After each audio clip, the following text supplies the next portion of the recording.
Good morning student. हम पढ़ रहे थे स्पीति में बारिश,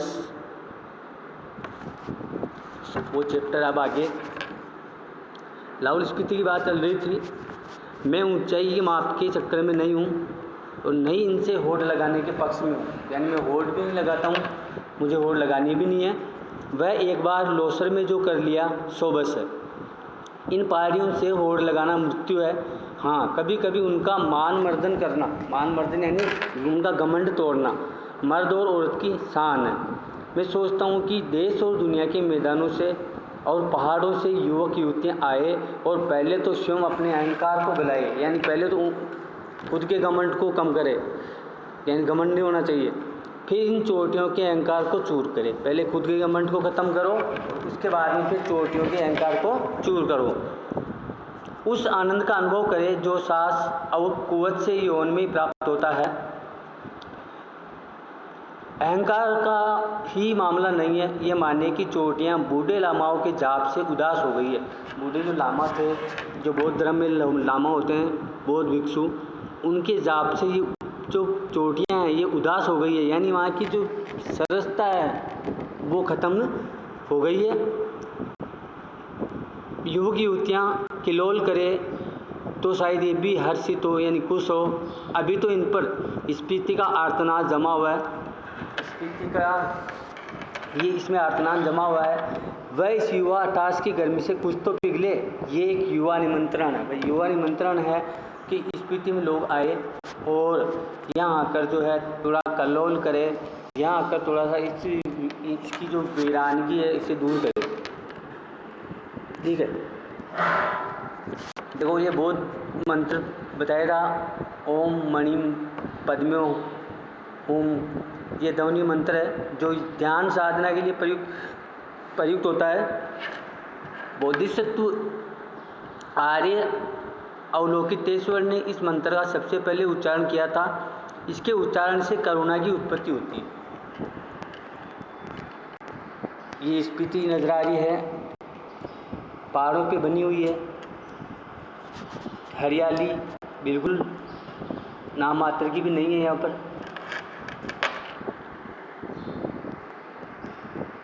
इससे आगे लाहौल की तरह स्पीति में भी 2 ऋतुएं होती हैं। कई मैंने 6 ऋतुओं का बखान किया है। वह अभ्यास दोष के कारण है कि यहाँ पे 6 ऋतुएं यानी 6 ऋतुएं नहीं होती है, वहाँ केवल 2 ही ऋतुएं होती है। यहाँ जून से सितंबर तक की एक अल्पकालिक बसंत ऋतु है। शेष वर्ष जो है शीत ऋतु होती है। वहाँ पर बसंत में जुलाई में औसत तापमान वहाँ का 15 डिग्री सेंटीग्रेड और शीत में यानी सर्दी में जनवरी में औसत तापमान 8 डिग्री रिकॉर्ड किया गया है। औसत से कुछ अंदाज़ा नहीं लगता। बसंत में दिन गर्म होता है और रात ठंडी होती है।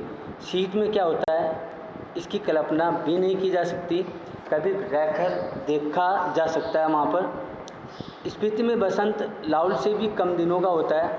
बसंत में भी यहाँ फूल नहीं खिलते, नई हरियाली आती है, नई वो गंध यानी वो खुशबू, वो वातावरण भी वैसा नहीं होता है। दिसंबर से घाटी में फिर बर्फ़ पड़ने लगती है, जो अप्रैल मई तक वहाँ बर्फ़ ही बर्फ़ रहती है। यहाँ ठंडक भी लाहौल से ज़्यादा पड़ती है। नदी नाले हैं वो जम जाते हैं, इतनी ठंड पड़ती है वहाँ पे, और तेज़ हवाएं चलती है। जो मुंह हाथ और जो भी खुले अंग हैं उनमें जैसे सूल की तरह वो तेज़ हवा चुभती है। स्पीति में लाहौल से भी कम वर्षा होती है। मध्य हिमालय मानसून की पहुंच के परे हैं। यहाँ बरखा बाहर नहीं है। कालिदास को अपने ऋतु संहार में यहाँ वर्षा का तो संहार करना ही होगा। कालिदास महान कवि संस्कृत के, जिन्होंने ऋतु संहार लिखा था, जिसमें ऋतुओं का मनोरम उन्होंने वर्णन किया था उसमें। लेकिन यहाँ पे तो संहार करना पड़ेगा। यहाँ तो आगे कालिदास को भी वो चीज़ छोड़नी पड़ेगी। कालिदास में वर्षा का क्या ठाठ है, ये वर्षा वर्णन इस प्रकार शुरू होता है। ये वर्षा वर्णन जो है इस प्रकार शुरू होता है, देखिए।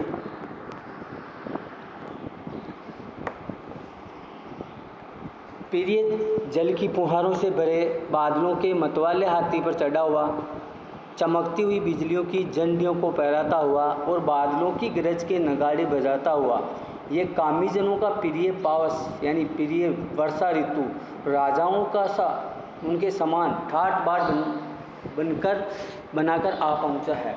ठीक है, ये ऋतु की जो जल की फुहारें होती हैं वो फुहारें बादलों के मतवाले हाथी पर चढ़ के आती है, चारों तरफ बिजलियाँ चमकती है, बादल की गरज ऐसी होती है जैसे नगाड़े बज रहे हो।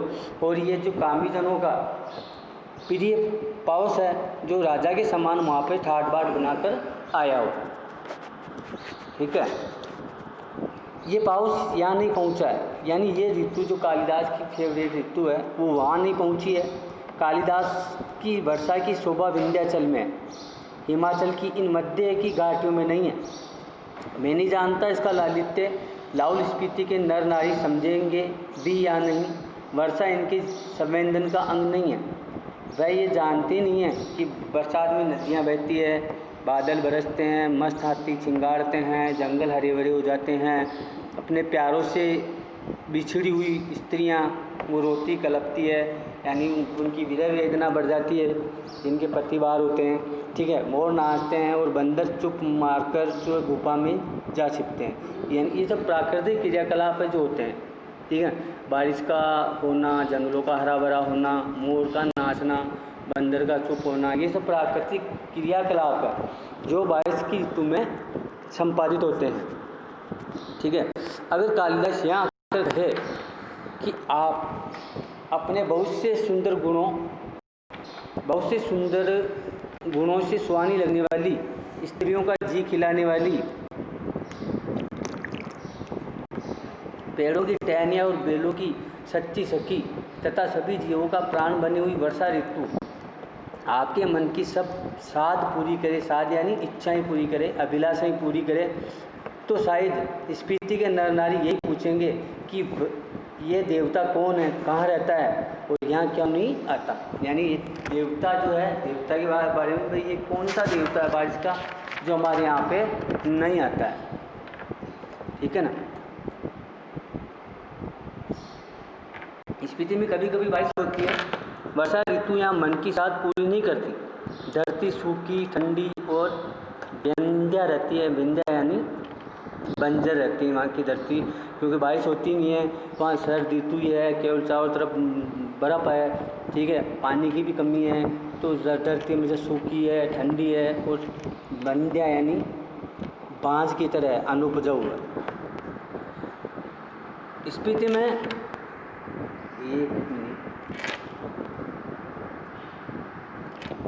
स्पीति में साल में एक फसल होती है। मुख्य फसलें हैं दो किस्म का, जौ, गेहूँ, मटर और सरसों। बस इसमें जौ प्रमुख है। उनका खाद्य पदार्थ जो है जौ है, जो दो प्रकार के होते हैं। और वहाँ कुछ भी नहीं होता है। सिंचाई का साधन पहाड़ों से आ रहे नाले हैं या उन पर बनाए गए पुल हैं। या तो नाले हैं या उन पर बनाए गए पुल है सिंचाई के साधन।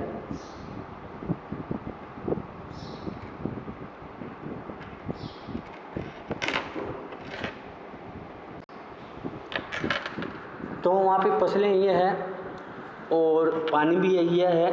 ये नालियाँ पहाड़ों के किनारे किनारे बहुत दूर तक जाती है। स्पीति नदी का तट इतना चौड़ा है कि इसका पानी कभी काम में नहीं आ पाता। स्पीति में ऐसी भूमि बहुत है जो खेती के लायक बनाई जा सकती है। शर्त इतनी है कि इसके लिए स्पीति में जल उलीचा जाए, क्योंकि वहाँ पानी नहीं है। मेन समस्या पानी की है, नहीं तो वहाँ पर भी हरी भरी खेती हो सकती है। लेकिन स्पीति में जल लाना ज़रूरी है, या फिर पानी का कोई स्रोत पहुंचाया जाए। स्पीति में कोई फल नहीं होता। मटर और सरसों को छोड़कर कोई सब्जी भी नहीं होती।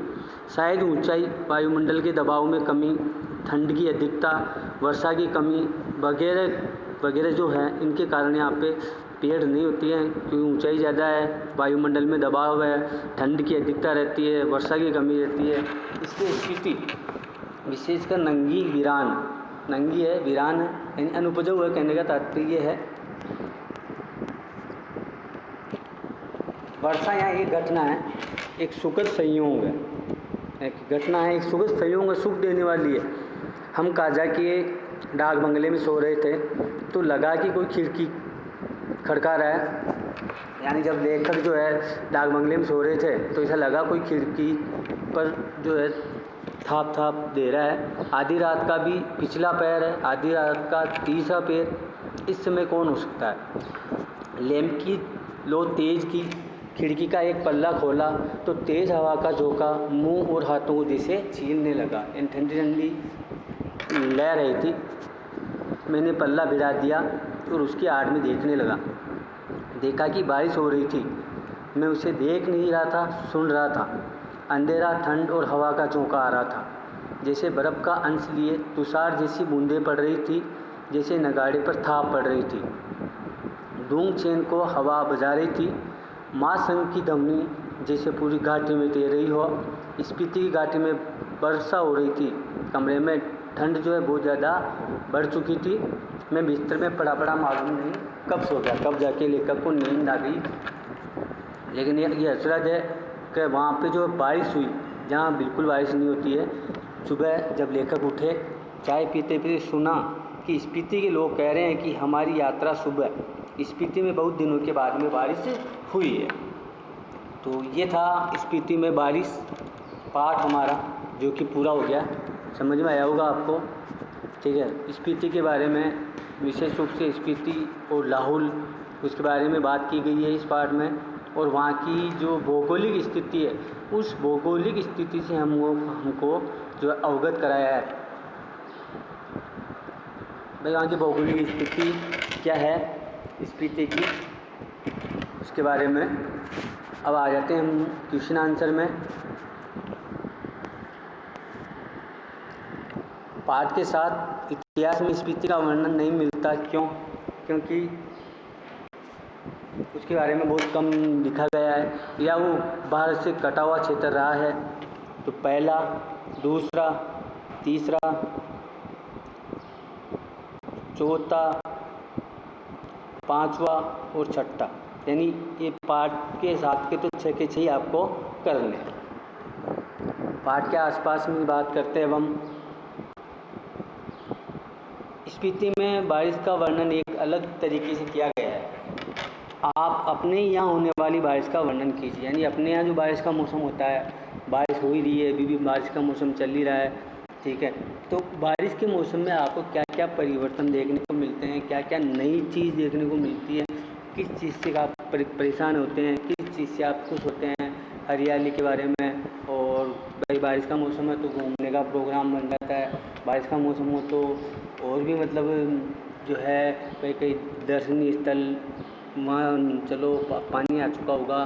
तो ऐसे जो चीज़ें आपको अच्छी लगती है, और कोई चीज़ें ऐसी भी है जो बारिश में हमें अच्छी भी नहीं लगती, जिनमें दिमाग कीचड़ हो जाता है, या हम कहीं जा रहे होते हैं भीग जाते हैं तो समस्या आ जाती है। तो ऐसे आपको वहाँ पे अलग तरीके से बारिश के बारे में लिखना है, ठीक है। उसके बाद में आगे आ जाइए। स्पीति में बारिश एक यात्रा वृत्तांत है।